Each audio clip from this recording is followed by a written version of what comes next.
அனைவருக்கும் நமஸ்காரம். பாபாவும் நானும். போன பதிவுலேயே நான் சொல்லியிருந்தேன், நிறைய இன்ட்ரெஸ்டிங்கான விஷயங்கள் தொடர்ந்து வரப்போகிறது அப்படிங்கிறது. சரி, முதல்ல எதை சொல்லலாம் அப்படின்னு நான் யோசிக்கும் போது, எனக்கும் அவருக்குமான ஒரு ஊடல் நடந்துட்டு இருந்தது. இயற்கை கூட பாருங்க, என்ன சவுண்டு விடுறது பாருங்க, இடியுடன் கூடிய பலத்த மழை பெய்து கொண்டு இருக்கிறது வெளியில். இங்கே நான் பாபாவை பற்றி பேசும்போது எல்லா பக்கத்துலேருந்து ஒரே சவுண்டு. நீ என்கிட்ட கோவிச்சுப்பியா, நீ என் கூட சண்டை போடுவியாங்கிற மாதிரி. நான் அவர்கிட்ட சண்டையெல்லாம் போடலை. ஆக்சுவலி விஜயதசமிக்கு அன்னைக்கு என்ன பண்ணேன்னா, அவர்கிட்ட சொன்னேன், எல்லாருக்கும் நீ சொல்லிடுற பதில் ஏதாவது ஒரு சொல்யூஷனாவது கொடுத்துடுற. நான் பல நாளாக கேட்குற ஒரு விஷயத்த கொஞ்சம் கூட மைண்டே பண்ணாமல் நீ உட்காண்டிருக்கே பாபுக்குட்டி, இனிமே நான் யாகம் பண்ண மாட்டேன்னு இல்லை, நீ பண்ண வைக்கணும்னு நினச்சின்னா பண்ண வை, இல்லைன்னு நான் பண்ண மாட்டேன். இதுதான் நான் சொல்லியிருந்தேன். இதை நான் விஜயதசமிக்கு பூஜை முடிக்கும் போது இந்த விஷயத்த சொல்கிறேன். இது எனக்கும் அவருக்குமான கான்வர்சேஷன். ஓகேவா, முடிச்சுட்டு வந்துட்டேன். அடுத்த நாள் நம்ம 6 மணிக்கு வந்துட்டேன், 7 மணிக்கு வந்து பார்க்குறோம், மொபைலில் ஒரு அமௌண்ட்டு டெபாசிட் ஆகிருக்கு. என்ன அமௌண்ட்டுன்னா 522 ரூபாய். நான் எப்போ சொன்னேன் யாகம் நடத்துகிறேன்னு, நான் பண்ண மாட்டேன்னு தானே சொல்லிட்டு இருக்கேன் பாபுக்குட்டிகிட்ட. இது யார் பண்ணுறது இந்த வேலை அப்படின்னு சொல்லிட்டு நான் அப்படியே பார்க்குறேன். அமுக்குனி மாதிரி அமைதியாக உட்காண்டிருக்கு. நான் என்ன சொல்கிறேன், பேசிக் நீட்ஸ், நம்ம எதுவும் வேணும்னாலாம் நான் கேட்குற ஆள் கிடையாது. எது நடக்கிறதோ ஒன்றால் தான் நடக்கிறதுன்னு சொல்லிட்டு விட்டுறோம். இருந்தாலும் இந்த மனுஷனோட மனசுங்கிறது ஒரு குரங்கு மாதிரி, அங்கேயும் இங்கேயும் அப்படி தாவிகிட்டே இருக்கும்.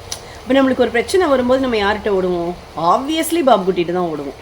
அப்போ நம்ம அவர்கிட்ட கேட்கும்போது அமைதியாக இருந்தால் எப்படி இருக்கும்? அப்போ நீயும் அமைதியாக நானும் அமைதியாக இருக்கேன். கண்டிஷன் கரெக்டாக புரியுதா?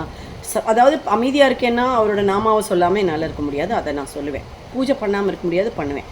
ஆனால் இந்த முக்கியமான ஈவெண்ட்ஸ் எல்லாம் நீ பண்ண சொன்னீங்கன்னா, ஸ்பெஷல் ஈவெண்ட்ஸ் எல்லாம் பண்ண மாட்டேன்னு இல்லை, உனக்கு பண்ண வைக்கணுன்னா என்னை பண்ண வச்சுக்கோ, ஆனால் நானாக எந்த இனிஷியேட்டிவும் எடுக்க மாட்டேன். இதுதான் நான் அவர்கிட்ட சொன்னது. அதுக்கு என்ன பண்ணியிருக்கு, அடுத்த நாளைக்கு கார்த்தால அவர் 4:45 மணிக்கு ஒரு மனுஷர் டெபாசிட் பண்ணியிருக்கார். யாருன்னெல்லாம் நமக்கும் தெரியாது, அந்த டிவோட்டி நம்மளுக்கு தெரிஞ்சவா இல்லை. அவர்கிட்ட நான் பேசினதும் கிடையாது, டெபாசிட் பண்ணியிருக்கா. இது இப்படி வர்ற 16ஆம் தேதி யஜ்ஞத்துக்குன்னு போட்டிருக்கா. இது 16ஆம் தேதி, நல்லா கவனிக்கணும், 16ஆம் தேதி யஜ்ஞத்துக்கு அப்படின்னு போட்டிருக்கா. நான் எந்த அனௌன்ஸ்மெண்ட்டுமே கொடுக்கலையே, எப்படி இவர் போடுவர்? இதுதான் என்னோட கேள்வி. 16ஆம் தேதி யஜ்ஞம்னா நம்ம ஜூலை மாதம் சந்தான கோபாலகிருஷ்ணன் பண்ணியிருந்தோம். கரெக்டா? அதுக்கான அமௌண்ட்டை இப்போ போட்டிருக்காருன்னா அது அக்டோபர் மாதத்துக்கு எப்படி சரியாகும்? இதுதான் என்னோட கேள்வி. உடனே இவர் என்ன பண்ணார், போட்டு பார்த்தோன்னே எங்கேயும் பண்ணணும்னு சொல்லி வந்தது. நான் சொன்னேன் நான் பண்ண மாட்டேன்னு சொல்லியிருக்கேன், அவர் அதெல்லாம் சொல்ல மாட்டார் அப்படின்னா நீயே போட்டுப்பாரு அப்படின்னார். நான் எடுத்து போடுறேன், நீ பண்ணணும்னு சொல்லி வந்தது. வியாழக்கிழமை நான் முடியாதுன்னு சொல்லிட்டு வரேன், வெள்ளிக்கிழமை கார்த்தால அமௌண்ட்டை போட்டுட்டு பண்ணுனேன். எப்படி இருக்குன்னு யோசிச்சு பாருங்க. கமிட்மெண்ட்டு, நம்மளுக்கு ஏதாவது ஒரு விஷயம் நடந்துட்டுன்னா அதை நம்ம கமிட்மெண்ட்டாக பண்ணணும். அது அப்படிப்பட்டவ தான் நான், அவருக்கு நன்னாவே தெரியும். ஒரு விஷயம் நம்ம ஒத்துட்டோன்னா அதை செஞ்சு தான் ஆகணும். அதுக்கப்புறம் அதில் நோ சொல்லவே கூடாது. அவருக்கு தெரிஞ்சனாலேயோ என்னவோ போட போட்டுட்டார். சரி, கமிட் ஆயாச்சு, ஓகேவா? இப்போது பாபா சொல்லியாச்சு, நம்ம முடியாதுன்னு எதிர்த்து பேச முடியாது. என்னால் முடியாது, நான் பண்ண மாட்டேன். கோமெல்லாம் அந்த செகண்டுக்கெல்லாம் நம்மளுக்கெல்லாம் அடுத்த நிமிஷம் பாபுக்குட்டி பேசிடுச்சுன்னா என்னால் பேசாமல் இருக்க முடியாது. ஏன்னா நான் அவர் அப்படி தான் பார்க்குறேன், அதனால என்னால் அப்படி இருக்க முடியாது. ஸோ என்ன எடுத்து அவர்கிட்ட நான் என்ன யாகம் பண்ணணும்னு கேட்குறேன். இதுவும் எத்தனை 4 தடவை செலக்ட் பண்ணி இது இல்லை அடுத்தது, இது இல்லை அடுத்ததுன்னு சொல்லி மாற்றிகிட்டே இருக்கார். மாற்றி கடைசியில் அவர் ஃபைனல் பண்ணது ஆயுஷ் ஹோமம்னு. அப்போது எதில் பண்ணணும், எந்த நட்சத்திரத்தில், எந்த திதியில் பண்ணணும் அப்படின்னு அதெல்லாம் வெரிஃபை பண்ணி எல்லா திதியும் போடுறோம். எதுவுமே வரல. கடைசியில் ஏகாதசி நின்றுது. சரி, ஏகாதசி திதி எப்போ வரதுன்னு பார்த்தோமானா, பெரிய மிராக்கள் 16ஆம் தேதி அவர் யஜ்ஞத்துக்குன்னு போட்டிருக்காரு இல்லையா, அன்னைக்கு ஏகாதசி திதி ஆரம்பிக்கிறது. அந்த 16ஆம் தேதி தான் ஏகாதசி திதி ஆரம்பிக்கிறது. 17ஆம் தேதி விரதம் இருக்கும். அவர் போட்ட அமௌண்ட்டு 16ஆம் தேதிக்கான யாகத்துக்குன்னு சொல்லி போட்டிருக்காரு. இது அவருக்கே தெரியாது, அவருக்கு எதுவுமே தெரியாது. அவர் எதை நினச்சி போட்டாருன்னு எனக்கு தெரியாது. இதில் முக்கியமான விஷயம் என்னென்னா, சரி 17ஆம் தேதி நம்ம பண்ணுறோம், எத்தனை ரூபாய் சங்கல்ப தட்சணை வைக்கணும்னு சொல்லிட்டு அடுத்தது போடுவோம். எல்லாமே அவரை கேட்காம பண்ணதே கிடையாதுன்னு உங்கள் எல்லாருக்கும் தெரியும், பார்த்துட்டு இருக்கிறவா. சங்கல்ப தட்சணை என்னன்னா சேம் 522 ரூபாய். எப்படி இருக்குன்னு யோசிச்சு பாருங்க. பண்ண முடியாதுன்னு சொன்னவளை கமிட் பண்ண வச்சு அதே சங்கல்ப அமௌண்ட் அதே தேதி, அதாவது அதே ஏகாதசி திதி 16ஆம் தேதி ஆரம்பிக்கிறது 17ஆம் தேதிக்கு. யோசிச்சு பாருங்க எப்படி இருக்கும்னு. பயங்கரமான மிராக்குலஸ். இன்னைக்கு கார்த்தால நான் வந்து அந்த லக்ஷ்மி நாராயணன்கிறத வந்து டெபாசிட் பண்ணியிருக்கேன். அவருக்கு ஃபோன் பண்ணி நீங்கள் தெரிஞ்சு போட்டலாம்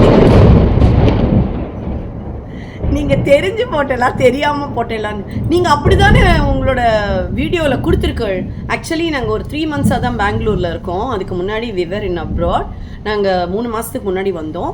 ஒரு 7 எங்கேயா கண்டினியூஸாக நான் உங்ககிட்ட பண்ணணும்னு சொல்லி எங்களோட சங்கல்பம்ங்கிறார். அவரை அங்கே கமிட் பண்ண வச்சு, அவரை டெபாசிட் பண்ண வச்சு என்னை இங்கே ஆரம்பிக்க வைக்கிறார். இப்படியெல்லாம் பண்ணுறது இந்த மனுஷனால் மட்டும்தான் முடியும். நீங்கள் சொல்லுவேல்ல, எனக்கு மட்டும் ஏன்னு, அந்த கேள்வியை நானும் தான் கேட்டுக்கிறேன். மற்றவாளுக்கெல்லாம் நம்ம மூலமாக செய்கிறாரே, நமக்கு எப்போ செய்வார்னு எல்லாருக்குமே தோணும் தானே. ஆனால் சரி, நீங்கள் செய்யலைனாலும் அட்லீஸ்ட் ஏதாவது ஒன்று நீ வெயிட் பண்ணு, 6 மாதம் ஆகும், சொல்லவே மாட்டாரே. மற்றவாளுக்கு சொல்ல வைக்கிறார், நமக்கு ஏன் சொல்லலைங்கிறதான் கேள்வி. அவர்கிட்ட கேட்டோன்னே இவர் வந்து ஒரு நல்ல டிவோட்டி. அவள் ஒய்ஃப் பிரபாங்கிறவா ஸ்டாஞ்ச் டிவோட்டியாம் பாபாவோட. ரொம்ப டை ஹார்ட்டட் டிவோட்டி போல் இருக்கு. அவ்வளோ நல்ல டிவோட்டி அவள் வந்து அவளுக்கே இவர் பணம் கட்டினது தெரியாதான், இவர் டெபாசிட் பண்ணது அவளுக்கு தெரியாதான். இது வரைக்கும் அவர் சொல்லலை. அவள் நேற்றுக்கோ என்னவோ இவர்கிட்ட போய் சொல்லியிருக்கா, அடுத்த எங்கா ஸ்டார்ட் ஆகிடுத்து, அனௌன்ஸ்மெண்ட் வந்திருக்கு, நீங்கள் டெபாசிட் பண்ணிடுங்கன்னு இருக்கா. என்ன நடக்கிறது உங்களுக்கு ஏதாவது புரியுதா? எனக்கும் எதுவும் புரியல. ஒரு யாகம் பண்ணணுங்கிறத தீர்மானிக்கிறவர் அவர் தான், இனிஷியேட் எடுக்கிறது தான். அந்த முயற்சின்னு ஒரு விஷயம் இருந்தால் தான் சுவாமி கூட நிற்கும். மனுஷா முயற்சி எடுத்தால் தானே தெய்வம் கூட நிற்கும். நான் எந்த விதமான முயற்சியும் பண்ணாமல் இது வரைக்கும் நான் முயற்சி பண்ணியிருக்கேன். போட்டு கேட்பேன், பண்ணணுமா வேண்டாமா எல்லாம் பண்ணியிருக்கேன். ஆனால் இந்த தடவை நான் பண்ண மாட்டேன். என் மண்டையில் இடி விழற மாதிரி இருக்குது நான் சொல்லும்போது. இப்படியெல்லாம் நடக்கும். நான் சொல்லியிருக்கேன்ல, நம்ம ரெக்கார்ட் பண்ணும்போது அந்த அளவுக்கு சரௌண்டிங்ஸ் வந்து மாட்டை பற்றி பேசணுன்னா மாடு சவுண்டு கேட்கும், கிளியெல்லாம் எப்படியெல்லாம் சரௌண்டிங்ஸ் இருக்கணுமோ அப்படியெல்லாம் இங்கே நடக்கிறது. இதுதான் அவரோட துவாரகமாயி. அதனால தான் நான் சொல்லியிருக்கேன் உங்கள்கிட்ட பல தடவை. அப்படி தான் அது கோவம் வந்ததுன்னா இதெல்லாம் காமிப்பார். எப்படி நீ அப்படி சொல்லலாம்? ஐயோ, நான் மன்னிச்சிடுங்கப்பா, நான் தெரியாமல் சொல்லிட்டேன், இனிமேல் நான் அப்படி சொல்ல மாட்டேன். என்ன நடந்தாலும் சரி, அவர் என்ன சொன்னாலும் நான் செய்கிறேன், அவ்வளோதான். இது கமிட்டட், சத்தியம். அது இது வரைக்கும் அப்படி தான் நடந்திருக்கேன். இந்த குழந்தைகள் அடம் பிடிக்கும்ல, எல்லாருக்கும் அந்த மொமெண்ட்ஸ் வரும் லைஃப்பில். எனக்கும் அந்த மொமெண்ட்டு தான். அதை இப்படி வந்து சால்வ் பண்ணி வச்சு, நான் சொன்னேன் பார்த்தீங்களா, என்னை வச்சு செஞ்சார்னு. இன்னும் அப்படி தான் பண்ணிட்டு இருக்க அந்த பாபுக்குட்டி. சுவாமி எப்படின்னா அவ்வளோ கருணை மயமானவர். எப்படி சொல்லுதுன்னு எனக்கு தெரியல. அவரோட ஊடலாகட்டும், கூடலாகட்டும், சந்தோஷமாகட்டும், துக்கமாகட்டும், எல்லாத்துலேயும் கூட நிற்கக்கூடிய பரம்பொருள் அது. எனக்கு சின்னதாக ஒரு அப்போசிஷன் கொடுத்ததுக்கு கள்ளத்தில் போடுறவர் அவர்.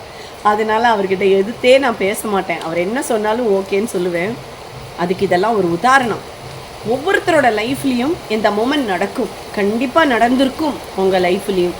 இதை மாற்றவே முடியாது. ஒவ்வொருத்தரும் இதை அனுபவிச்சிருப்பாங்கிறது தான் உண்மை. என்ன கேட்டால் நானும் இப்போ அதான் சொன்னேனே, விஜயதசமி நடந்த விஷயத்துக்கு அதுக்கு அடுத்த நாளே அவர் கொடுத்தார் ஒரு குடு.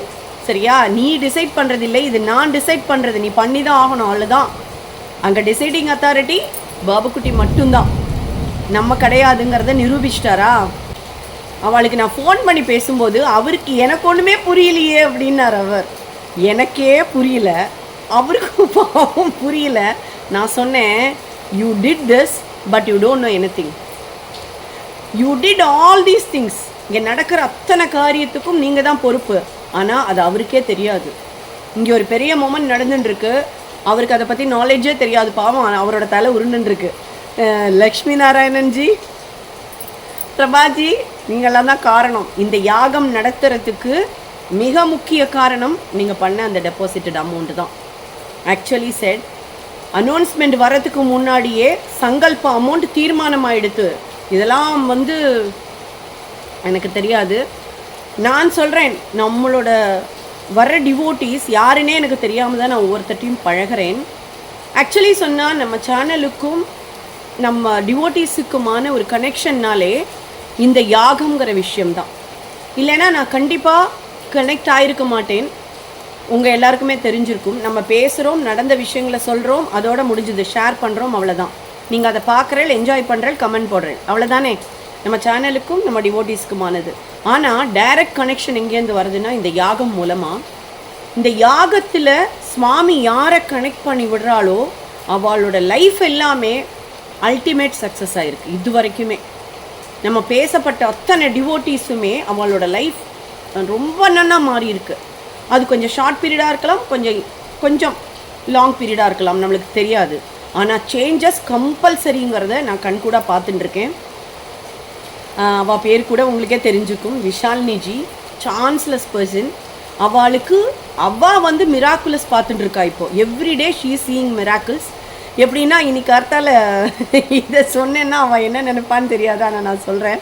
என்னை கூப்பிட்டு சொன்னான், அதாவது 5 சப்பாத்தி வச்சுருந்தாலாம், குழந்தைக்கு 3 வச்சதுக்கப்புறம் நம்மளுக்கு 10வது போல் இருக்கேன்னு நினச்சாலாம். எடுத்து பார்த்தா இன்னொரு சப்பாத்தி எக்ஸ்ட்ரா இருந்ததான். எப்படி 5 சப்பாத்தி தானே இருந்தது, எப்படி 6வது சப்பாத்தி வந்தது தெரியாதான்.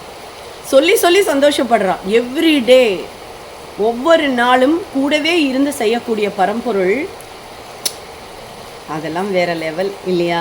அவர் நினச்சிட்டாருன்னா everything is possible. But நம்மளுடைய டைம் வர வரைக்கும் வி ஹாவ் டு வெயிட் அப்படிங்கிறது தான் உண்மை. சபூரின்னு சொல்கிறோமே, வாய்க்கிழியே சொன்னால் மட்டும் போகாது, அதை நடந்துக்கணும். நம்ம அந்த மாதிரி நம்ம லைஃப்பில் அதை அடாப்ட் பண்ணிக்கணும். அதற்கான ஒரு காலகட்டத்தை தான் நம்ம எல்லாருக்குமே அவர் கொடுக்குறார். அந்த காலகட்டத்துக்குள்ளே அவர் மேலே இன்னும் பைத்தியமாகறவளும் இருக்கா, அதை டைவர்ட் ஆகி வேறு இடத்துக்கு போகிறவாளும் இருக்கா. அது அவாவாளோட கர்மாவை பொறுத்த விஷயம். ஆனால் திரும்ப திரும்ப அவர் சொல்கிற ஒரே ஒரு விஷயம் என்னென்னா, நீ செய்த பலாபலன்களுக்கு ஏற்ற மாதிரி தான் உன்னுடைய பலன்கள் இன்றைக்கி நீ அனுபவிச்சுட்டு இருக்கேங்கிறது. அதை மாற்ற முடியாது. அவருடைய அனுகிரகம் இருந்ததுன்னா அந்த கெடுதல் பலன்கள்லேருந்து நம்ம ஈஸியாக தப்பிச்சுடலாம். அதுக்கு இதெல்லாமே ஒரு உதாரணம். எவ்வளோ கஷ்டமான கடினமான நாட்கள் வந்தாலும், தருணங்கள் வந்தாலும், அதிலிருந்து மிக சுலபமாக நம்ம வெளியில் வந்துடலாம். ஏன்னா அவருடைய அனுகிரகம் நம்மளை காப்பாற்றி கொடுத்துடும், நம்மளுக்கு வழியை காமிச்சிடும். அப்புறம் என்ன கஷ்டம்? டோட்டல் சரண்டர்னஸ். அதை நான் ஒவ்வொரு தடவையும் சொல்லின்னு இருக்கேன். நான் அவர்கிட்ட டோட்டலாக ஒப்படைச்சிட்டு நம்மளுடைய எண்ணங்களை அங்கே கொண்டு போய் வச்சா கூட அந்த விஷயங்களுக்கு அங்கே மரியாதை இருக்காது, இருக்க வேண்டியதில்லை அப்படின்னு நினைக்கிறார். ஏன்னா செலுத்துகிற சாரதி அவர் இல்லையா? உட்காண்டிருக்கிற சாதாரணமான மனுஷா நம்ம. அவர் எங்கே கூட்டிகிட்டு போகிறாரோ அதுதான் சரியான இடம்னு நம்பிட்டோமானா போகிற வழியை பற்றி நம்மளுக்கு என்ன கவலை? அதை தான் அவர் கேட்குறார். ஆனால் நம்மளுக்கு அது புரியறதில்லை. என்ன காரணம்னா நம்மளாம் இன்னும் லௌகீக வாழ்க்கையிலேருந்து முழுவதுமாக வெளியில் வரலை. ஆன்மீகத்தில் ஒரு பாதியில் நின்றுருக்கோமோ, எங்கே நின்றுருக்கோமோ எனக்கே தெரியாது. அவரை உணரும் சந்தர்ப்பங்களை அவர் கொடுக்கும்போது நம்மளால் உணர முடிஞ்சால் நம்ம ஓரளவுக்கானும் கரெக்டான பாதையில் போயின்னு இருக்கோம் அப்படின்னு சொல்லலாம். ஸோ எனக்கு தெரிஞ்சு இந்த ஆயுஷ் அண்ட் மிருத்யுஞ்சய ஹோமம்ங்கிறது கண்டிப்பாக நான் சொல்கிறேன், இப்போ இருக்கிற காலகட்டத்துக்கு மிக முக்கியமானதுன்னு நன்னாவே தெரியும். ஏன்னா எங்கே யாரை கேட்டாலும் நான் ஹாஸ்பிட்டலில் இருக்கேன், ஹாஸ்பிட்டல் போயின்னு இருக்கேன், உடம்பு சரியில்லாமல் இருக்கேன், எனக்கு நடக்க முடியல, கஷ்டமாக இருக்குது, என்னோடய குழந்தைக்கு உடம்பு சரியில்லை, என் அப்பாவுக்கு உடம்பு சரியில்லை, அம்மா படுத்த படுக்கையாக இருக்குது, அப்படி வரிசையாக எங்கே பார்த்தாலும். ஸோ சுவாமி அதனால தானோ இதை ப்ளஸ் பண்ணியிருக்காருன்னு எனக்கு தோன்றது. உங்களுக்கு எல்லாருக்குமே தெரியும், இங்கே சுவாமி பரிபூர்ணமாக அனுகிரகம் பண்ணுறனால உங்கள் எல்லாருக்கும் நல்லது நடக்கணும், நம்ம எல்லாருக்கும் நல்லது நடக்கணும் அப்படிங்கிற ஒரே ஒரு எண்ணம் தான் இந்த விஷயத்தில். உங்களால் முடிஞ்ச நல்ல காரியங்களை தொடர்ந்து பண்ணுங்கோன்னு அடிக்கடி சொல்லுவேன். இதுலேயும் நீங்கள் கலந்துங்கோ.